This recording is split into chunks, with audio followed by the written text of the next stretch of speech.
Ladies and gentlemen, good evening and welcome to the Pod Couple. You know what the Pod Couple is? The Pod Couple is the show that the fellas take a few topics that have been floating around in the Knicks universe and chop it up and put their flavor and spin on those topics, right? All right. So, without further ado, ladies and gentlemen, with his opening salvo is Cornerstone Kev. What is going on, my faithful followers, my faithful people, Knicks organization crazies? I'm so glad to be on with you tonight. I'm your boy, Mr. Kev, aka Star Child, Cornerstone Kev. I am here, and I've got a lot on my mind that's probably 70% negative. I don't like the play of our team. I don't. I am not liking what is going on. It's causing me to have a little bit of anxiety because, in all fairness, I think we should only have been losing probably one or two games. And now we are already just one game above 500. I don't know what's going on with Randall. I don't know what's going on with RJ Barrett. I don't know what's going on with Evan Fournier, who I've loved coming to our team. And I don't know what's going on with Kemba Walker. And I definitely don't know what's going on with our centers with Mitchell Robinson and Nerlens Noel. So I'm having a bad week right now. I've been having a bad couple of weeks right now. And hopefully we can come up with some answers tonight because I'm at a loss for words right now. So without any further ado, I'm going to pass it over to the other half of the pod couple, the evil part of the pod couple, Mr. Sergeant G-Man for life. So that was Cornerstone Kev's opening salvo. All right. Now let's get ready for the other half of the dynamic duo, G-Man for life. G-Man, give it a second, okay?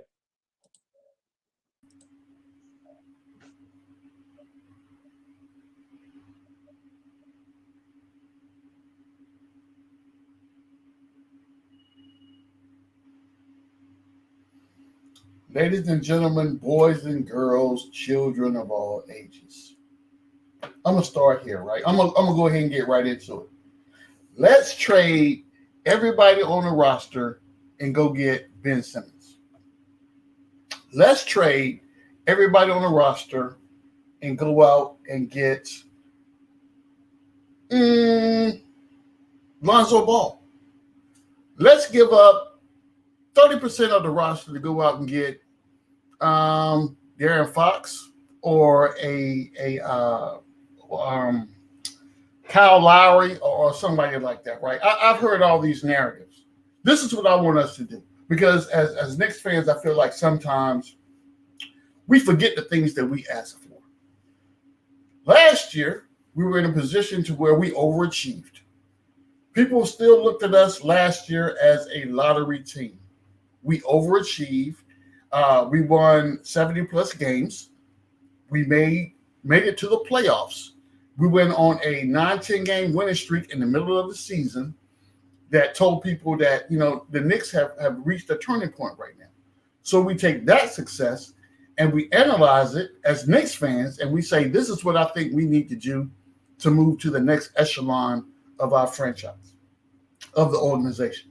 We say, we need shooting. This is what we need to have. We need shooting. Okay, so you ask for shooting, but knowing that if you get the shooting, you're going to take a slide on the defensive side of the ball. And we said, okay, that's fine. Understand I got to give something to get something. I'm with that, right? I'm with that. But lo and behold, ladies and gentlemen, That is not what's going on right now. Not at all, right? I'm not going to get too deep into it. I would just say this. I would say be careful what you ask for. Remember what you asked for. Because right now, a lot of people getting amnesia on me right now, right? So we forget that we went out and the first game of the season, granted, it was the first game. We were enamored with the performance of a Kemba Walker or the performance of an Evan Fournier. There was a game in there where we said that we liked the fact that that Julius and Evan Fournier had this back and forth going on, and it was successful. Okay. To me, that's an anomaly, right? Because it only happened one time. One time. I need to see things like that on a more consistent basis, right? So I would say be careful what you ask for, understanding what you ask for, and when it comes to fruition, be prepared for the results that you get. Right now, I'm calm. As you can see, I have a calm demeanor. I'm not, jumping off a bridge or pulling my hair out right now because I said my measuring stick would be 20 games, 20. 20 games, and then we need to figure out what it is that we really need to do. So I say all that to say this.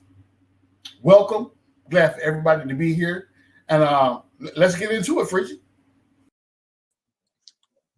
That, everybody, was G-Man for Life's opening salvo. Fellas, how y'all today? I'm doing good, Freeze. How you doing, bro? Good. You ready to get into these topics? Yeah, let's get into. We scared? No, we're not scared. We scared for them or scared for us? We scared for them. I ain't never scared. They probably scared for us because we got a lot to get into, man. This is not the way I planned our season going in the beginning of the season. Okay, so let's get into it then.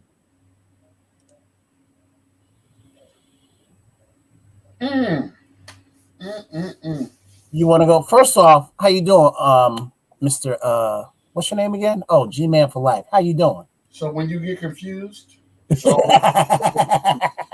absolutely, always absolutely. So do you want to go first, or you want me to go first? You go ahead and do your thing, my brother. Okay, so here's the thing. I don't believe last year was an anomaly. I think last year was who we were. Mm-hmm. And I think that we as Knicks fans had higher expectations this year. So I'm not saying that last year was an anomaly because the proof is in the pudding, as they say. So we knew what Tibbs was coming in. So as long as we have that, and as long as management put those players that Tibbs worked with, I knew that we were going to, I won't say defy the odds, but I knew what we were getting into. In other words, I knew that we were going to be a playoff team. I just didn't know that we were going to be high up as a playoff team. As far as the fourth seed, but as far as the fourth seed is concerned, I thought that we would be one of those teams that would play, that would be on the road. Okay. In the playoffs. So no, I'm not. I do not think this was an anomaly, but I know a lot of people will probably think it is because of the way our record is right now. Mm-hmm. But they got to remember also is that we had a losing record to this point last year. Right. And everything. Right. So now we're just a game above 500. So I'll let you go. Go ahead. So I would I agree with your stance, but I would disagree in the fact that when we asked the question was last season an anomaly, I would say yes it was, and this is why. Because when we anything prior to last season, we were a lottery team. Absolutely. Every year, and that's what fans expected for the Knicks to be, the lottery team. So the thing was, what is our pick going to be, right?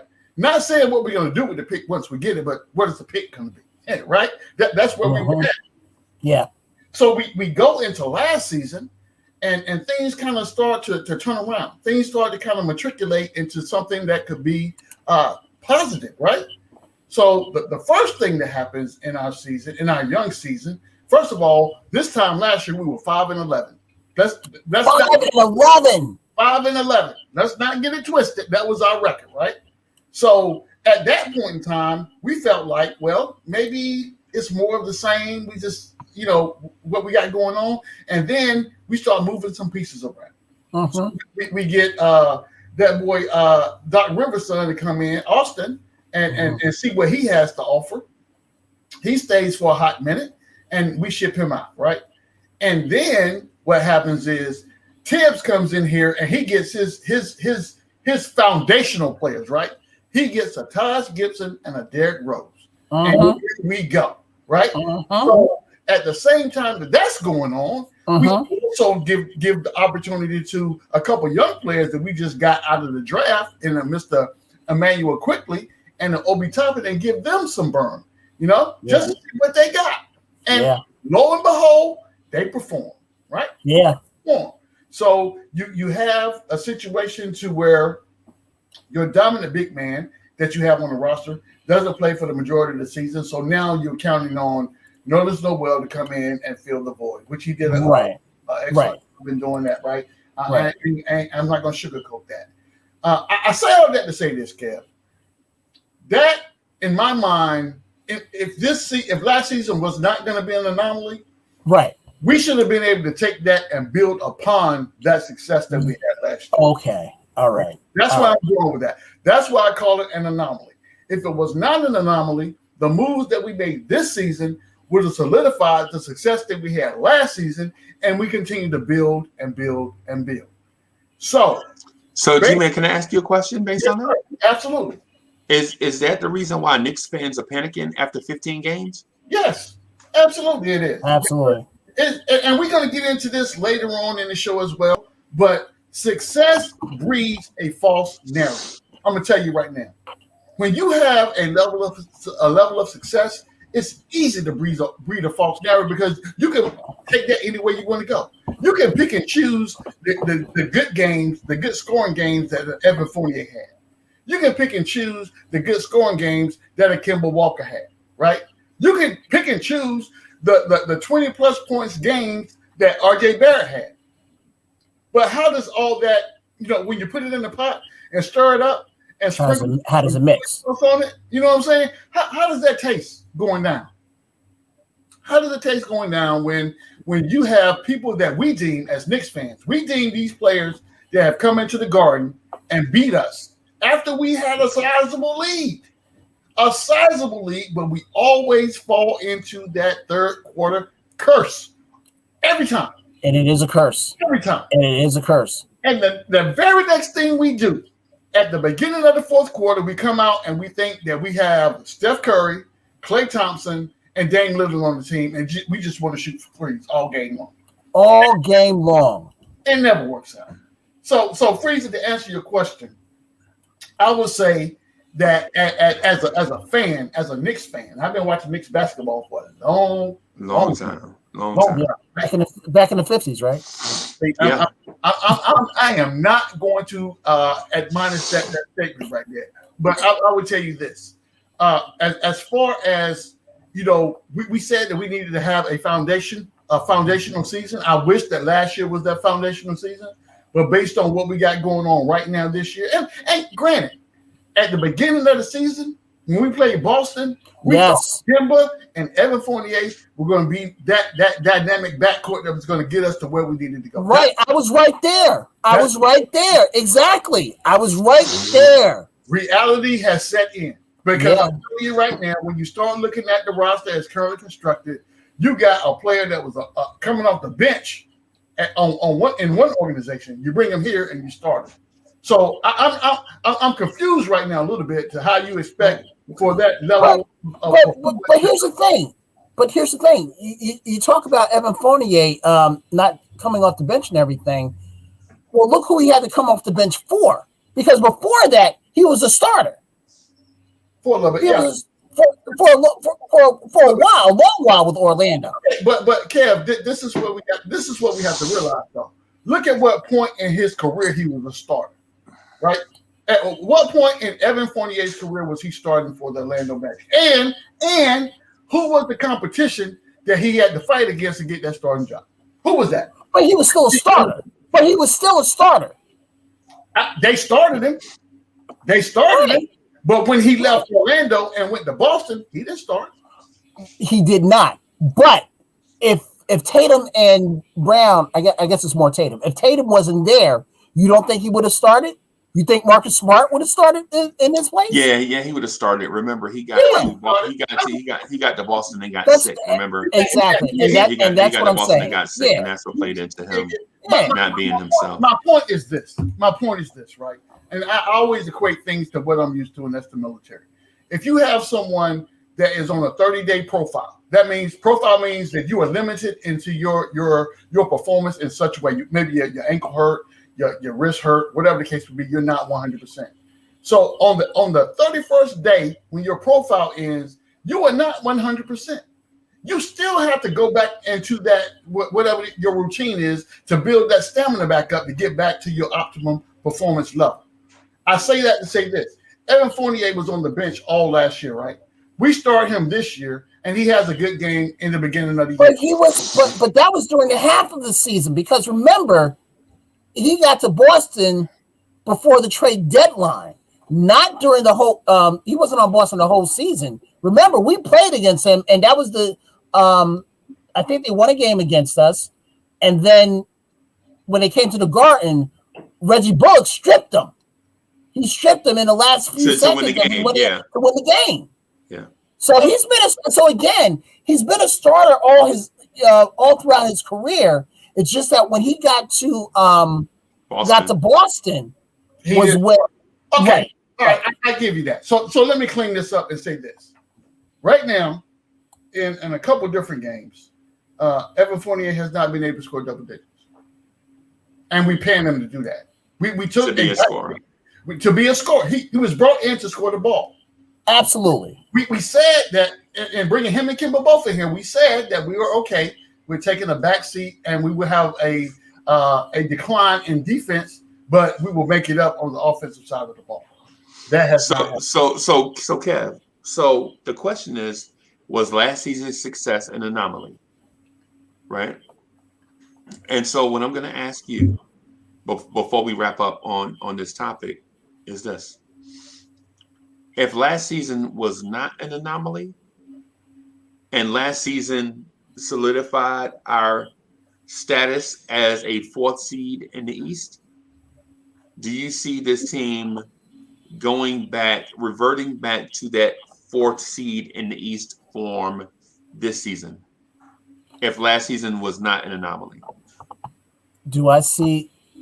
What was the last part of your last part of the question? So the question was, if was last season's success an anomaly, right?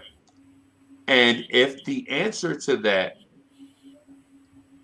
is no, the Knicks were not an anomaly, this is who we are, when and how do we revert back to our 4th seed in the East form? Okay, so I feel as though that we will get this together. I truly do. I don't know, because time is now passing by. We are now we're close to 20 games, and it looks like some of these teams that are in front of us are not stopping. I think and as much as people want to,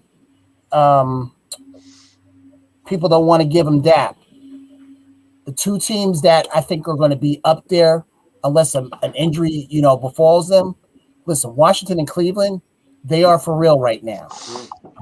So it's going to be hard to catch up to that 4th seed, as you were talking about, Freeze. A lot of things have got to change, and a lot of things have to fall for us in order to be 4th or higher. Okay. Right now. Now, in the beginning of the season, we had it. We were clicking. For some reason, we're not clicking now, and it's costing us games. Okay.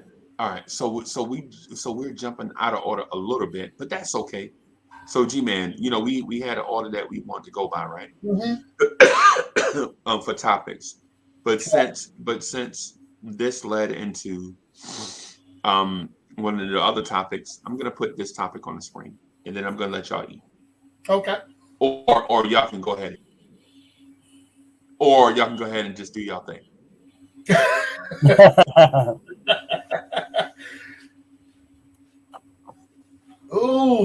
Ooh. I know where he's going to. I know exactly where he's going. I mean, let's get the elephant in the room. Our creator, and Uncle Freeze, he is not happy with Leon Rose. He is not happy with Leon Rose, and that's where he's coming up with this poor construction. He is not happy with Leon Rose, and we've talked about this. He was upset with the draft, and he's upset with the players that have that we got in free agency. I would say to him and to the rest of Knick Nation that compared to players that we've gotten in the past, that I'm not upset with Leon Rose with getting, with these guys right here. Because again, these are guys that have beaten the tail off us with their respective teams. Okay. And now that they're with us,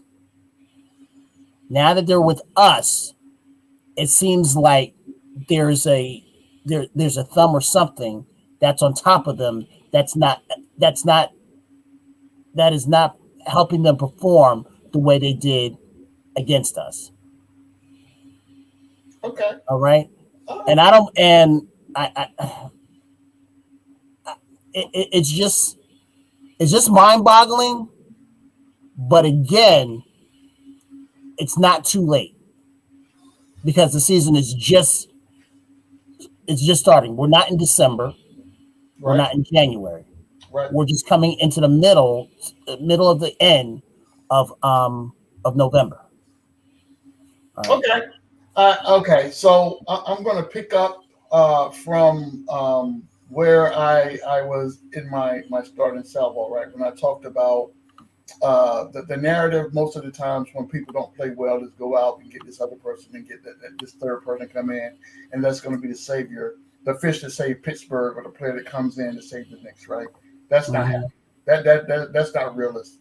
So I said before, we have to, when you look at a Leon Rose and that the organization from the organizational standpoint, right, players that we bring in to kind of prop up the roster or take us to that next level. This particular season, that was Evan Fournier and Kemba Walker. That's who we went out and got. And at the beginning of the season, preseason, or whatever the case may be, everybody was hyped about these guys coming in, being able to do something that will be able to solidify the roster or take us, inch us closer to the next level, right? Mm-hmm. We're excited. Now, when the paint starts to dry, you got that first coat on, and you can still see the paint underneath the first coat. You need the second coat, right? You understand that. That's where we're at right now. That's why I said 20 games. Right. We have to figure out what the fit for these guys are. It maybe is I don't know what it is. I'm not a head coach of an NBA basketball team, but maybe you look at the rotational aspect of what you got going on. What is a better fit? What is the best unit that you can have on the floor that has the chemistry that can score the ball, right? That can play and especially when you get to the point to where you have a mismatch against organizations, right? If Randall has a mismatch down low, why is he shooting threes all the time?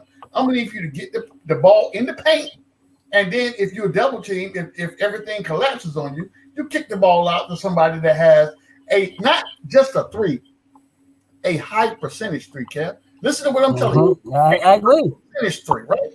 So, and I think this what we're talking about when we say does the roster suffer from poor roster construction? I believe it does, and this is why. If you look at what we've done over the course of the last couple of games, Tibbs has been in experimental mode and I applaud him for being able to do that, right? Mhm. But he's trying to figure out what the rotation looks like. The best rotation I've seen on the floor thus far that's been productive, and I think that can be productive moving forward. And one of the guys that I'm about to mention is hurt right now, but I believe once he gets into the rotation, it will be solidified. And that would be give me a let me see. I want Nerlens at the 5. I want Randall. I want Obi. I want RJ. And give me Kemba. Now, G-Man, we skipping that. Yeah, I went all the way over, didn't I? Yeah. Calm down. Stay on point. Stay on to. Does the roster suffer from poor roster construction? Yes. Cornerstone Kev, yes. Does the roster suffer from poor roster construction? Does the team suffer from poor roster? No, it does not suffer, but I do believe it needs work. Wait a minute. Okay. It does not suffer. It's okay. It's suffering right now. It's suffering right now because let's be real. Let me ask you this, Kev. How was your point guard defense? Oh, it stinks. All right. So do you have an answer for it in the rotation? I do, but everybody in the chat, and the two guys on here. Kev, answer the question. Is it in the rotation? Current rotation? No. Rotation. Yeah. Is your answer in the rotation? Who is it then? It probably is. It's Kemba. No, the answer, Kev. To your point guard defense. Not the problem.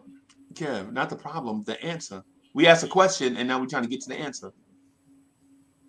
Let me help you out, Kev. Help me out. Please help me out. I can't believe I'm asking you for help. Oh, all right. So if the point guard defense is bad, is the solution to it in the rotation? We have to fix the rotation in the point that if you want point guard defense, you got to bring Emmanuel quickly in to get it right now.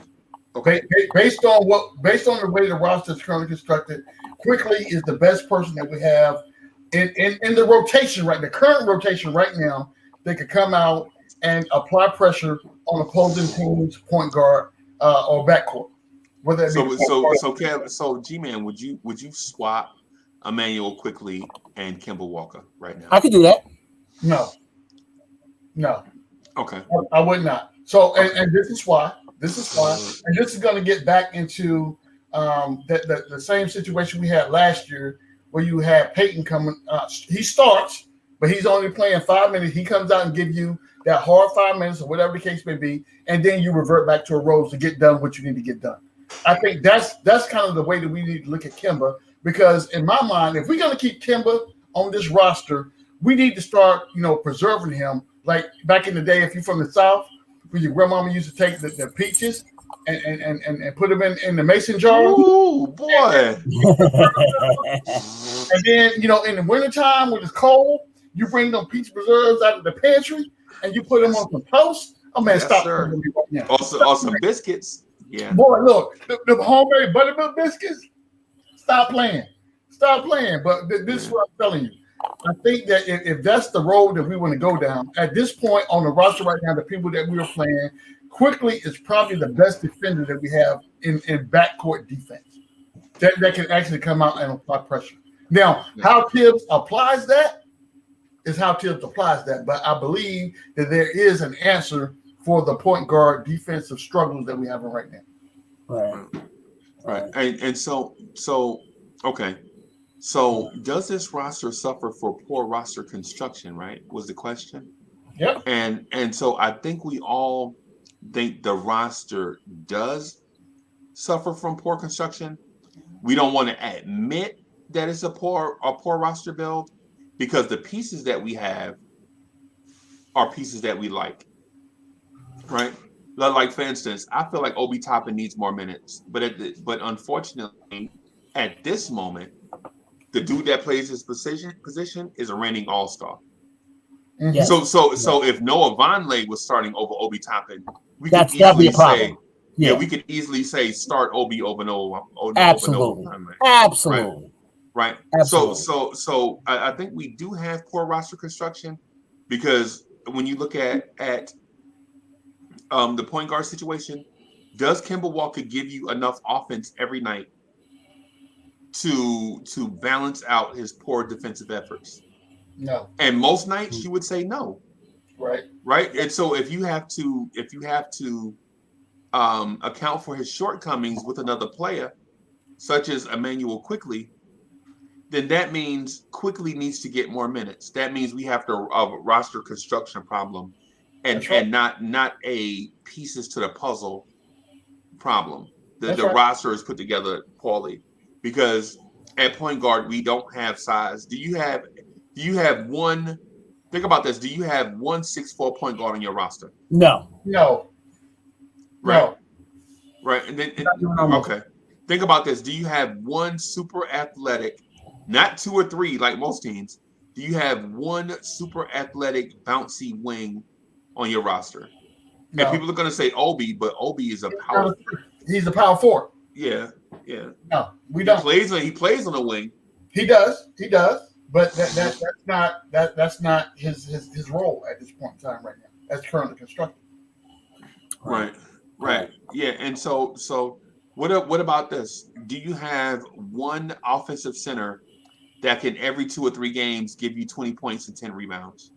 I wish we did. I wish we did. Yeah. Absolutely. No, we don't. We do not. We do not. We do not. So our roster is built in a way that's, in my opinion, that's clunky, and maybe poor is a raw word to use. We don't want to say poor when we talking about our team, but do you have a center that can get you 20 points and 10 rebounds? No. This is what it is, Freeze. I'm gonna tell you this. This is what it is, right?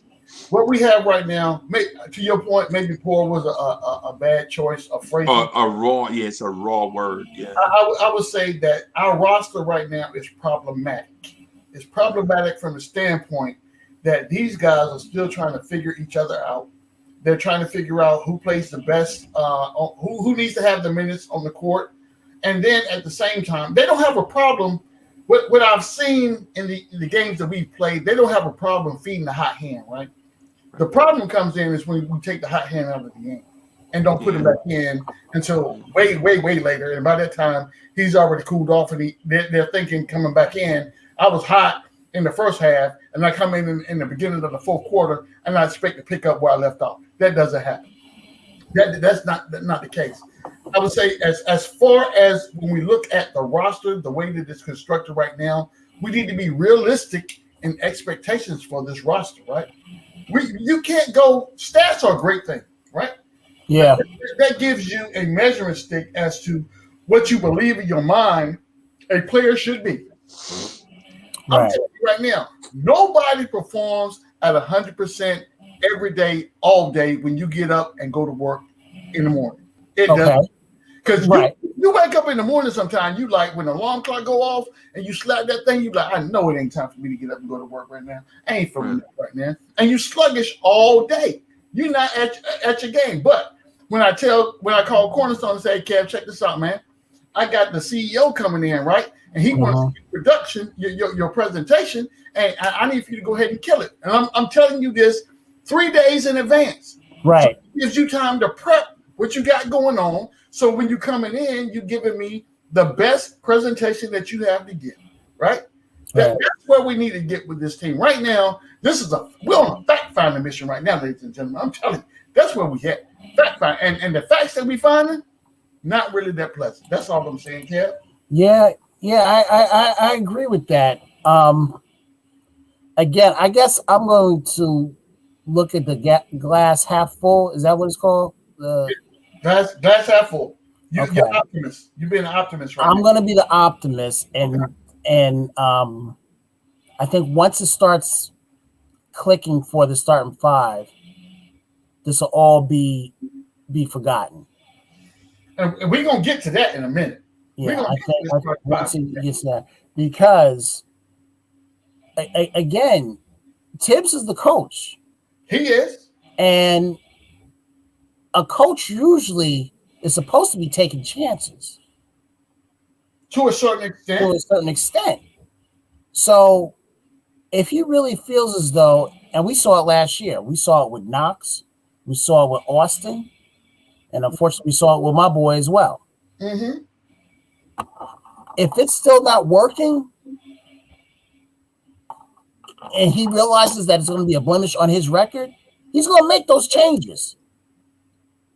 He's going to make those wholesale changes. If management can't give him, the players that he needs, he's going to sit whoever and put the players that are working for him.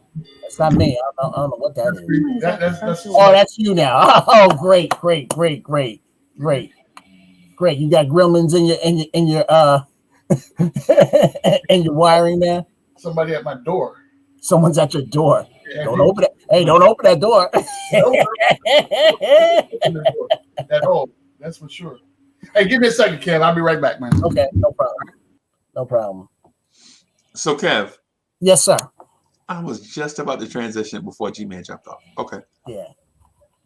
So, if we don't have an answer in the rotation, does that mean our young guys need to go to the G League and sharpen their skills so that they can? Before you answer, check this out.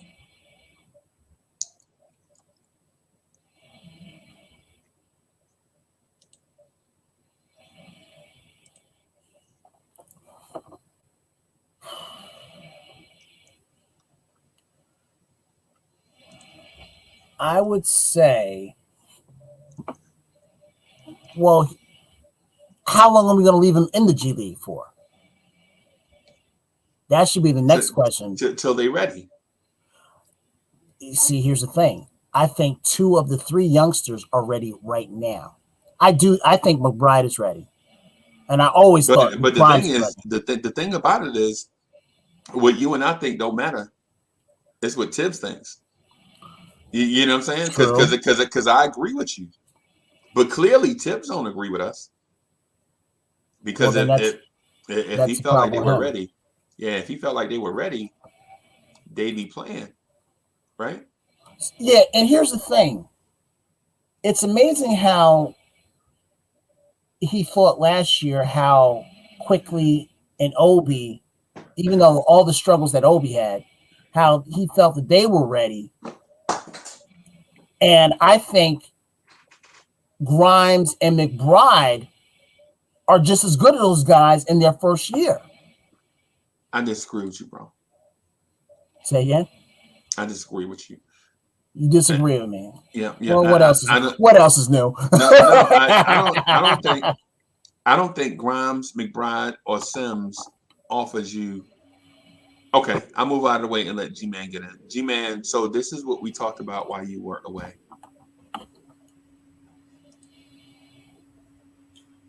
Oh, okay. All right. So,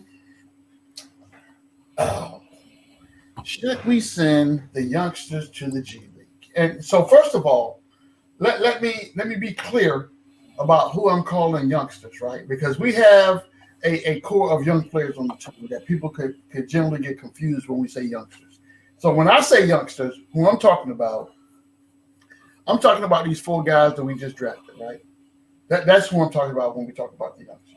Should they go to the G League in pristine situations, kind of like what we did with McBride? Not McBride. McBride. We said McBride went down for a game. I think it serves a purpose for them to go get real game time experience versus only playing in practice. And then if you're lucky enough to get into a game real time, then you don't have real time experience. You're still going off, what you did in practice. You're running set plays that you ran in practice, right? I think that granted it's G League, right? But you're still getting the experience of playing competition basketball, Kev. You know what I'm saying? Yeah. You're not just coming off the bench ice cold as to, I'm only playing, 2 minutes a game or whatever the case could be. You actually getting some experience. And that's what it's all about. That's what the G League is there for. Yeah, I totally agree with that. But what I will say, out of the when you mean the four rookies, you're talking about Luca as well, right? Yeah, Not Luca. I'm including Okay. Luka. Yeah, Luca. Okay, all Yep. right. Okay, so out of those four, I think one is ready right now as we speak, and I think one is will be on the cusp of being ready, and he's in there right now. In McBride. I So, think Grimes is ready right now. and most people would agree with you, Kev. I'm not taking that away, but I think my thing right now is this: we are that's a very very small sample size, very small sample size. And if I was an investment banker, and you asked me to invest $100,000 in that investment, I wouldn't do it. I'm just telling you, I wouldn't do But it. see, here's the Okay, thing, but Kev, elaborate on your point, Kev. because Kev? Why do you think Grimes is ready? What have you seen? what have I seen? From what I've seen in college and what I've seen in the summer league, I think he's ready. I believe that he's ready. I think he did just as much as when Quickly was coming in, when he was just rookie, when and Quickly didn't even have summer league. He didn't have none of that. Right? And I think Grimes is just as good as a Quickly. And we saw that a little bit when Tibbs put him in there and Grimes. All right. I think the kid is ready right now. Why can't our rookies get the playing time? And I'm not saying that they should get 20 minutes or 30 minutes or anything like that. Why can't they get 5 or 10 minutes where everybody else in the league, all these other teams, are giving their rookies the time that they need to develop? We can never do that. We did that last year because Can we I were answer something? forced to. I want to answer that. I don't want to take over your Okay, time. fine. Okay. And the reason why you can't just infuse another young shooting guard into your rotation is because you're at the same time you can't forget about the development of RJ Barrett and Emmanuel Quickly. You have two young guys that are still developing as young players, right?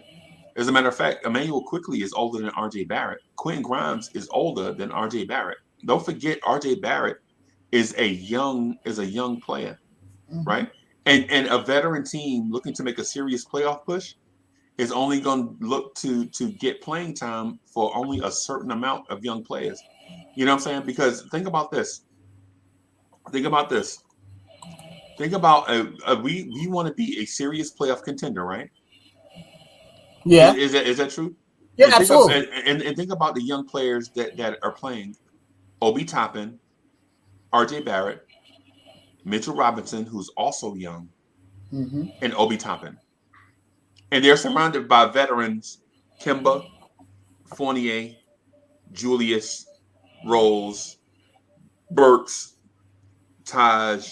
Mm-hmm. So you have all those veterans playing. You can't. The only way you can get Grimes and those other guys more minutes is to the detriment of Quickly or RJ, or to the detriment of Burks or Fournier. Then maybe we should have gotten scrubs then as rookies. Maybe we should have gotten scrubs because again, I'm telling you, I think Grimes can be that dude. If Grimes was on another, why can't Grimes be a Suggs? Why can't Grimes be Because he ain't because he is not special like Suggs. Let's not do that comparison. Mm-mm. okay, fine. Quentin Grimes Okay, is but not Jalen Suggs. the mentality. I know he's not. I know Because that. Suggs I is know a that. But new still, athlete Orlando gave with some other. Randy Moss type, Allen Iverson type speed. Orlando And, was and giving other guys time last night. Orlando didn't make the playoffs last year. Orlando Okay, wasn't the fault. That's why when we asked the question, was last season an anomaly? An anomaly. Right. We asked that. We legit asked that question. Like, was last season an anomaly? And you said no, right? Last I season was said not. no. Exactly. Right. Right. So if last season was not an anomaly, and this team does have the caliber to be a 4 seed, do you risk, being a 4 seed for the sake of developing Quentin Grimes? No. I know that's a hard question, No, it's not. Well, then you know what? Then we shouldn't have gotten these guys in. We should have traded the picks then. If it's all that, then we should have traded the picks. Why bring guys here when they can't play? When they can't get the time to play? Is that not a good? Not that they can't play. Is that not a good problem to have? Is that not a good problem to have? Too much talent. That's an excellent problem to have because that gives you flexibility. But how long are these guys, these veterans that we have? How much longer are they going to last? How long is Rose going to last? How long is Kemba going to last? So I think we're mixing apples and oranges here, right? I think so too. So what we're talking about right now, apple and orange dessert doesn't taste good. So we're talking about should we send our youngsters to the G League right now? I'm of the opinion that as every opportunity that they have to play, I think they should go play with Westchester. 2 of the 3. 2 of the 3. Whatever it is. 2 of the 3. And I'm going to name the 2, Sims and McBride. I'm sending them all. Wow. Right. I'm sending McBride, Grimes, Sims, and Luka. I'm sending them all. But Luka's already there. Luka's already there. Right. He's killing it too. He is. He's doing an excellent job. So, but now, would you guys saying that he's killing it? Will that carry off to him being on the roster for next year? Kev, don't ask that question because if you ask that question, see when you ask that question, now you're asking whose minutes do Luka take? Yeah. Do you cut into Obi Toppin's minutes then? Because now Luka's a point guard. Luka's a point guard. No, Luka's not a point guard, bro. Luka's a power forward. Not that Luka. You got the Luka's mixed up. Yeah. We cut Luka Vildoza. We cut Vildoza. We got another. Yeah, he ain't here no more.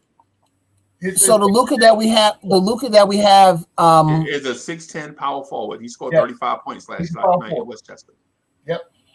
Okay. All right. Yeah. Who's the guard that we have out? Who's the guard that's playing in overseas? Broncos. Okay. But here's the question. Here's the thing that we keep going to, and so you dodging the question, and I want to pin you down and get a legit answer we can get on video. If you add a young guy to the rotation, whose minutes are you taking away? Well, I was thinking, if you bring up Luka, like you mentioned, I can't. I can't bring up Luka. I can't bring up Luka because because he's blocked, right? Tell the reason why. Because he's blocked by Obi Toppin and Julius Randle. Yes, he is blocked by that. Yeah, I was thinking of the point guard that we have overseas.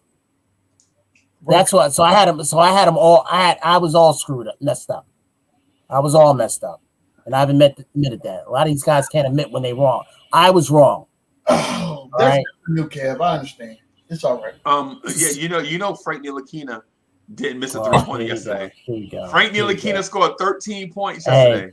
Hey, he was 3 for 3 from downtown. He looked like Steph Curry yesterday. We're going to rule the day that we gave up Frank Ntilikina. Next thing. Next thing. Okay. So the thing is should we send the kids to the G League, right? I think we need to define who the kids are. I'm going to tell you who my kids are. When we talk about kids, the kids, my kids are McBride, Grimes, Sims, and like I said, Luka is already there. So I'm talking about sending 3 people from what we got right now. Because to your point, Freezy, you talked about these guys. Some of these guys are older than RJ. I'm not sending RJ to the G League. I'm not. So you're saying Quickly and Obi are not kids? No. They're kids, but they are not the veteran presence that we're talking about. That's our young core. So let's set a standard here, right? We're talking about the vets that we have. We're talking about our young core, and then we're talking about our kids. The kids for me are these rookies that we just drafted, just entered into the NBA. Obi and Quickly have put time in and have solidified themselves where they're actually legit playing time now, and they're actually contributing to the games that we're playing. Right. So I'm not sending them to the G League at all. The only time they had to spend time with these guys that we're talking about sending to the G League was in Summer League. and they were in summer league in a leadership position, trying to get them prepared to enter the NBA. That's all that was, right? But these guys have solidified their position in that second unit that the team expects for them to go out night in and night out and execute.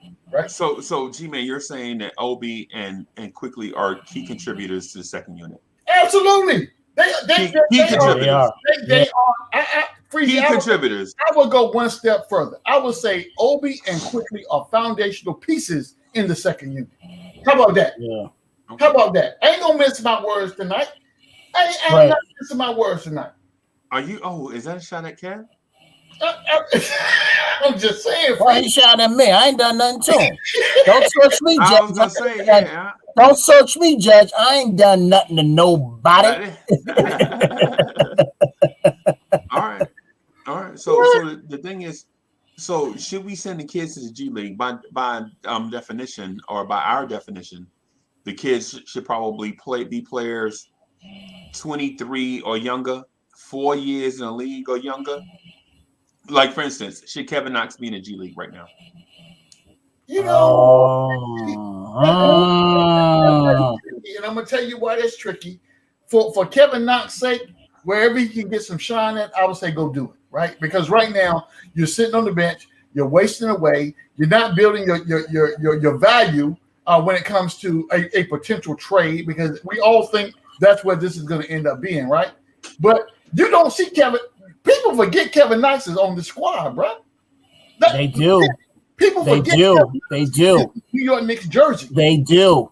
You're absolutely right. They do. If he is not getting minutes in the NBA, then take your butt to the G League, show out, and maybe somebody will pick you up. That's all I'm saying. That's all I'm saying. So when you go, just a real quick question: if you go to the G League, you're open season for anyone, right? Not just the team that you're with. I'm not sure, because we have two-way players that are back and forth in the G League, right? So I'm not sure how that works when it comes to another team trying to pick you up off another G League team roster. I don't know how that works. You talk about anomalies. Kevin Knox is an anomaly because he had a really nice first year, and then all of a sudden, as our predecessor, Mr. Ron Cleveland, always said, malpractice happened everywhere, and he's now a product of that now. So this is what I believe we have to do, gentlemen, and I'm gonna keep it real with you, 100. I'm gonna keep it 100 with you real quick, right? I think what we have to do, we can use things that have happened in the past to form or formulate the decisions that we make and moving forward. But I'm done talking about who got drafted. I'm done talking about who we traded for, who got the big fit. I'm done. What I'm focused on right now, today, is the 15 men that's on the New York Knicks roster and what the coaching staff can do to put these guys in a situation to where they're a better basketball team. I'll come up with that. Right now. I ain't worried about nothing else. So when we get to trade deadlines and all these, the rumor mill pops up about this person is interested in that person, and it's rumored that we've got interest in that person and that. Yeah. That's media, right? That's so somebody can turn your channel on and listen to 8 different people say the same thing about the same basketball player. Right. Have concrete evidence that a player said that they're interested in going where. Miss me with all that. I ain't got time for that. What I'm interested in right now are the 15 players that are officially signed with the New York Knicks, and I want to make them better so that we can have a better showing when we get out there on the court. Because right now we sticking the joint up. I'm just saying. Yeah, that's real. That's real. G-Man, what about what the fans want? What about the people that come in and tune into y'all? What about what they want? I'm gonna tell you about. What if they want to continue this conversation? What if they want to get answers from people that they respect?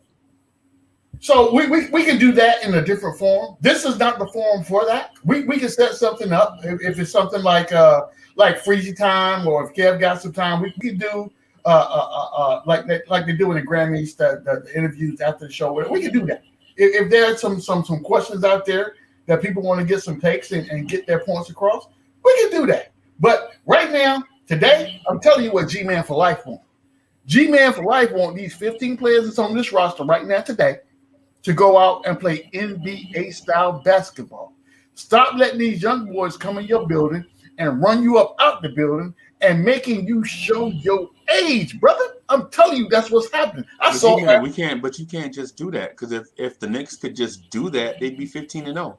You're right. Right, Kev? And You're right. Yeah. Right. But you know what? So what we have to do is provide some type of answer to the questions that are in the air, because there are questions that are in the air. Like a question that has been, people have been DMing me on both phones. Cornerstone Kev, look, on both phones, people DMing me like, why is Obi Toppin not starting? We need his energy from go. So I'm a before you do that, let me find this and pull it up. Let me get. Can I get my? Oh. Ooh. Ooh. Oh. I'm gonna man. I think the populace knows how G-Man feel about Obi. I'm gonna let you go first. All right. I would say no. Right now, I would say no, because that second team, that bench, is truly solidified. We always talk about the starters got to be solidified. The bench is completely solidified. Mm-hmm. With that being said, he's going to be starting in the years to come. He will be, because how many years we talking about, Ken? And plus, too, the second unit honestly, thing. Yeah, the second unit thing to me is a weird dynamic. It's like people saying, "Man, the 4 tires that I got on the car, they need to be changed." But I don't want to use my donut. I don't want to use my spare tire. My spare tire is good. That's right. Really? That's what we're doing. We want to save our donut, even though the 4 tires that you use every day ain't good. I don't want to use my backups and such and such. My backup plan is perfect. I don't want to spoil it. I would say this to that. Just keep in mind that you can't always get what you want. Right. You know what I'm saying? So if you want your second, not just you, Kev, not you, because I already, people hit me up on Twitter all the time, and Instagram. Like, why don't y'all talk about the starting unit need to be starters? Because the starting unit don't need to be starters. They backups because they play against other teams' backups and can thrive in that role. Literally. Right. Literally. That unit plays against other teams' second units and is better than other teams' second units, and they thrive in that role. Right. And if they were starters, going against other starters and thriving in that role, we might be 13-2, 14-1, 15-0. Right? If they were that good, but they're not that good. They are backups. They are second unit that just happens to be better than most second units in the NBA. Right? You don't see Obi Toppin defending Giannis Antetokounmpo and shutting him down. No, heck no. You ain't never seen no mess heck like no. that. As much as we love Obi, nope. You ain't never seen. You don't see Emmanuel quickly locking up Steph Curry. No. Or Kyrie Irving. No. You know what I'm saying? You don't see Emmanuel quickly on guys like that. We need to keep things in perspective. But right? you do see them going up against no-name players on other teams. And that's where we have our thriving against other teams' second units. Yeah. So what I would say is this, and I hear your points, and they're valid points, right? But I will also say that it depends on the scheme in which you have an Obi Toppin playing. Who is the supporting cast that's around him, right? So when we talk about our bench coming off and making and capitalizing off playing against other teams' benches, we are usually good in that aspect, right? At a certain point last night, Orlando's bench outscored our bench, and that's unheard of. That almost never happens, right? But it happened last night. But what I did see last night, when you have an Obi Toppin on the floor with a Julius Randle, with an R.J. Barrett, with a Mitchell Robinson, and Emmanuel Quickly, that looked pretty good to me. We were able to go out and actually put points on the board. And it's not when I talk about things like this, and people will say, "Gee, man, you talking out the side of your neck. You have no idea what you're talking about." But No. I'm gonna tell you what I saw when I watched the game last night. I watched a team that was actually played like they were more athletic, they had more energy, and their ball movement was. And we talked about this on the morning drive this morning. Shout out to my man Nick G. Right, we talked about the ball movement. All that was crisp. Yeah. And here we go again. We coming off this third quarter slump that we always fall into. Yeah. At the beginning of the fourth quarter, the very first thing we want to do is come out and shoot threes. We don't want to. We don't want to work the ball. We don't want to do none of that. We're not doing inside-out basketball, finding a high percentage three-point shot that can get us back in the game. How about 2 points is just as good as 3 points in some instances? And if you're down in the paint, guess what? You might get an old-fashioned three-point play. You know what I'm saying? And here's the other thing. You talk about with these starters getting easy high percentage baskets. You could have been doing that with Mitchell Robinson on the floor because he's always catching. He's always catching, the alley-oops and everything. You could have done that against this Orlando team. So Kev, you said one thing that I have to disagree with you with, right? Oh, catching the ball, right? When Mitchell Robinson, the thing that bothers me with Mitch, and I need for him to develop this, when the ball hits him in a bad place, most plays, that's in his hands, and then he's fumbling for it. And you're out of control when you go up trying to get the dunk. Now the alley-oops, he got that down cold, right? That's what I'm talking about. That's what I'm talking about. And you saw a couple times RJ, getting it to him. He was able to catch RJ stuff. He still can't catch either Kemba's he caught Kemba's a couple of times, not last night's game, but it seems like Mitchell can't catch Randall's point passes. Yeah. I mean, he fumbles RJ's passes sometimes too. But I would say I don't want to get off topic here, right? Because we're talking about should Obi start. I would say in certain predicaments, in whatever the package is, I think Obi can thrive in a starting position. Am I saying that Obi Toppin is a 3? No, by no stretch of the imagination am I saying that. But what I'm saying is the core players that you have out there on the court that we're talking about, that I just named, can fluctuate between positions based on who your opponent is on the floor. There are mismatches all over the floor. We just have to be able to capitalize and meet energy with energy. Energy with energy. That is not what we're doing right now. We're not doing that with the starting 5, but we're doing that with the bench. Yes. Yeah. So think about this. I'm going to take you back a couple games. Think about the game that we played against was it Chicago where Tibbs kept the second unit in the entire fourth quarter? Was that Chicago? Was that Chicago?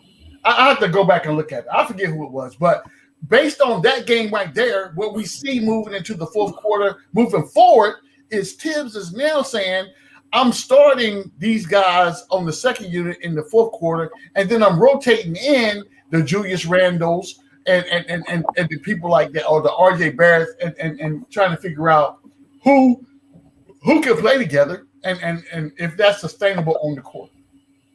That's all I'm saying. Because I promise you, almost every game that we have lost, almost every one of them, we lost the game because we were out hustled. It's not that the team had more talent than us; they just had more energy at the end of the game. That's what it was. That's all it is. So we have to find out, what that rotational piece is to bring these guys, the young legs. That's what we need. Because I'm telling you, last night I said it before. I watched a transition go on with the Knicks. I think Randall, Mitch, RJ. It was when I watched these guys come up the court. The entire Orlando.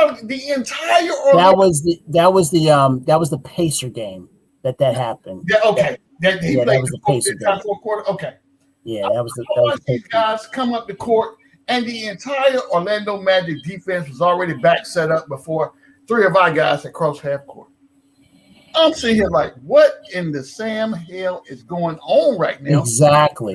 This Whereas you put the bench out there, they're running. They're running.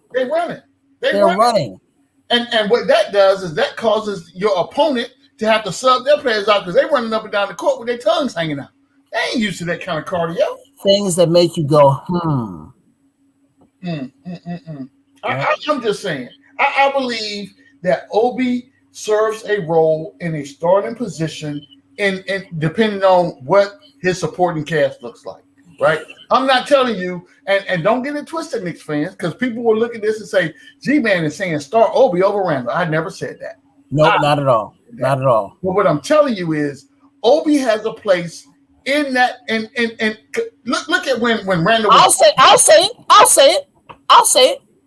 If Randall's going to keep shooting 3 after 3 after 3, at me as a coach, I have no problem leaving him on the bench. I have no problem leaving him on there. I have no problem with Obi Toppin playing all the third and fourth quarters by himself. I'm with you. And not even thinking, because Randall has to get in his mind that you have teammates that you can pass the ball to, and not everything is a 3. I agree, and I think that at some point, is Obi always looking for a 3? Is Obi always looking for a 3? Obi wants to go to the. He wants to go to the cup. He wants to go to the cup. So and we talked about this. I know I keep cutting you off and everything, but we talked about this earlier this morning. We did. As big as Randall is, he should be muscling down in the paint, getting his shots off. Especially when you got a mismatch.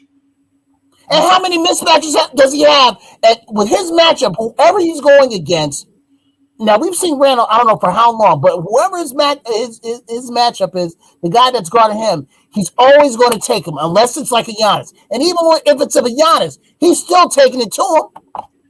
I mean, I think to your point, I think that's part of coaching, right? So you have to set the stage based on who your opponent is. If I know there's a mismatch in the low post, I want Randall in the low post. But again, what we can't forget or we can't negate is the fact that we said at the beginning of the year that in order for Randall not to get double and triple team in the paint, then Kemba and Evans' offensive paralysis would take that focus away from Randall and allow him to operate in the one-on-one aspect of the game versus what he got going on right now. Because right now, I'm telling you, ain't nobody scared of Kemba Walker, Evan Fournier scoring. They're not. It's not. Yeah. Not even going on. Yeah. Not even almost. Freezy, where you at? Yo. Hey, it's that time. You know, ladies and gentlemen, boys and girls, children of all ages, we appreciate you coming out. Absolutely. Appreciate your patronage. Continue to tune in. Continue to, to send your. Hold on, G-Man, for you close, we gotta do an order. Okay. Point of order. Yeah, we got to do an order, right? Yep. Kev, are you ready to do? Ooh, I forgot it. Yeah. Yeah, I'm ready.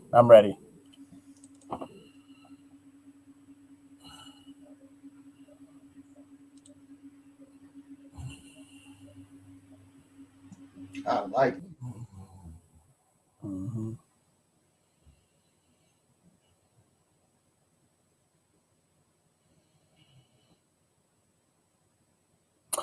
Okay, so what I'm going to say is that I can't really hear anything, but what I'm going to say in closing is we all want to blow off steam after a loss, and we all want to blow off steam after a win as well if we're just winning. So what I will say is that I still believe in this team. I still believe in Tibbs. I believe that we will have a stretch where we're winning many games. But what I need to see is our starting five, everybody being on the same page. If they're not on the same page, this is not going to work.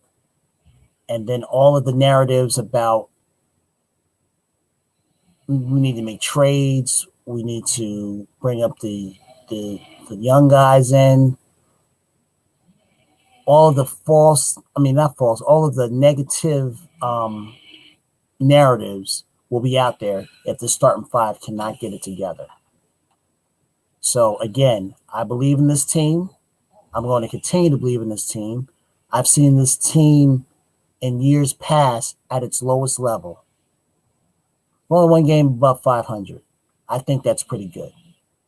So we just got to, again, the starting five has just got to get it together. And I think they will. All right.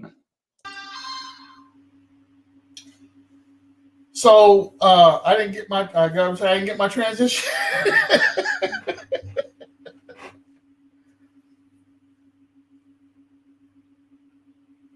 So, in closing, ladies and gentlemen, what I would say is this: the same thing I've been talking about in any platform that I'm on. I don't want you to get too upset or get too excited into what's going on with the New York Knicks franchise right now. Right? It's still early in the season. Like I said before, last year this time we were 5-11. Right? Way below 500.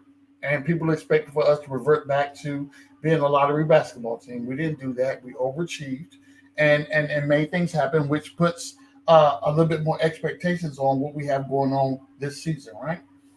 I would say that I expect for the first thing I need to have happen is I need for Johnny Bryant and Tom Thibodeau to go out and have a nice steak dinner. And I need for Tom Thibodeau to open his ears up and listen to Johnny Bryant from an offensive standpoint of the ball. Tibbs is a defensive-minded coach, and it shows what we're doing out here on the floor. There is no set plays organized for us to be a transitional basketball team right now. And that's the NBA at this point. When you start playing half-court defense, that allows Orlando to play a zone on you, right? Because they know you're going to come down, you're going to set the ball up, dribble, and come off a screen and try to shoot a three. That's your offense all day long. Do something different. Be a little bit more creative in what you do. I have no doubt that we will get better. It's just going to be painful to watch for a while, ladies and gentlemen. I'm not delusional at all. It's going to be painful to watch. But I think there's enough smart people in this organization to figure out what it is we need to do in order to be a more progressive and consistent winning basketball team, especially in the Garden. That's all I got for you.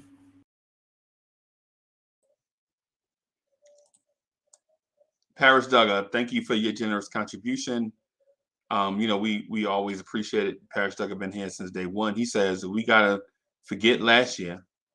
This isn't the same group. We got draft picks ready to play. We got draft picks coming next year. Even RJ better stay woke. Right? All right. So I'm gonna bring the guys on real quick.